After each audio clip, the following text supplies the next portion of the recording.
89.7 KLES FM. We got a call. Hello. Hello, Richard. Yes, David.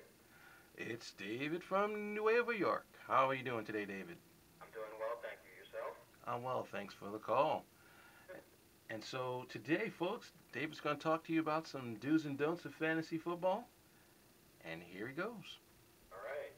Well, first I want to give my little 30-second recap on last week. Some of the picks I gave you there. Tony Gonzalez, Michael Turner. Michael Turner went nuts. 26 fantasy points was his best effort of the year. Gonzalez had the most catches on his team. A little bit underperforming in terms of yards, but they did go to him more than any other receiver. And then Reggie Wayne, I said sit. Got 5 points, so that was pretty much right on. And finally, the Packers defense gave up the least amount of points out of any team. So hopefully you followed a few of those bits of advice. And speaking of advice, like you said, Rich, I want to give a few little general rules of fantasy. First one is beware. Redskins, Vikings, Broncos, and Raiders, and the Rams, 5 teams, all have new starting quarterbacks in their games this weekend.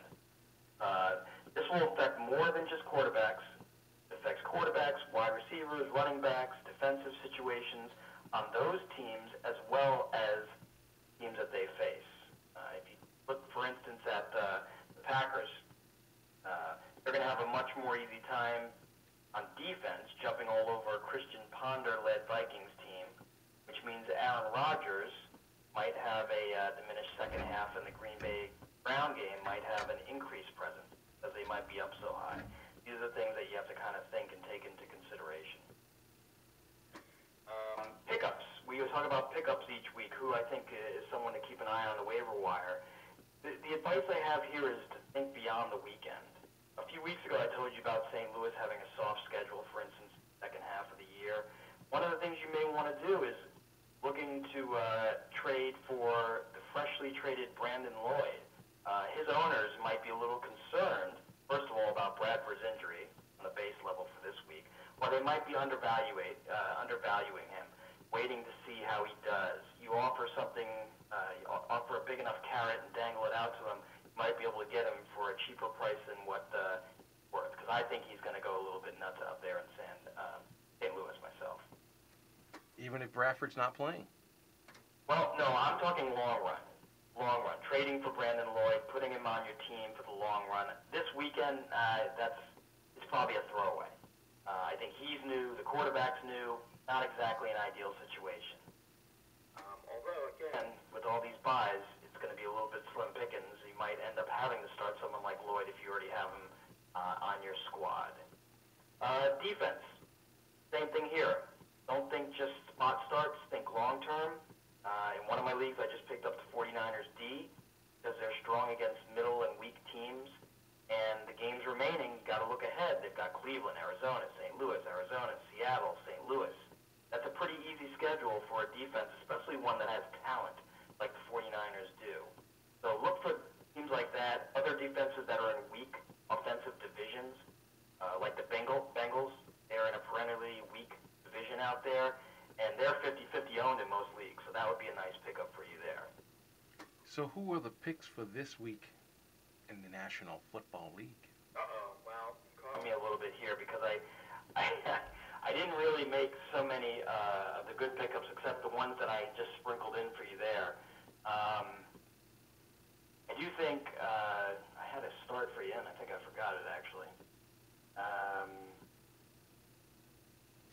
Well, what's the defense for this week would you select, or the player not to play this week? I like Green Bay defense. I like them pretty much every week. You also have a game going on, by the way, overseas, England. I don't know if you've spoken about that yet. I didn't catch the beginning part of the show. But, that's a situation where I think defense will be key. I think it's an outdoor arena. The weather's usually crappy out there when they do that annual game. So take a look at that. You've got Tampa Bay and Chicago, not exactly lighted on fire teams offensively anyway. So again, without having every matchup in front of me, that seems particularly tantalizing as well. Teams tend to underperform when they were in new situations like that. I don't expect there to be a lot of bomb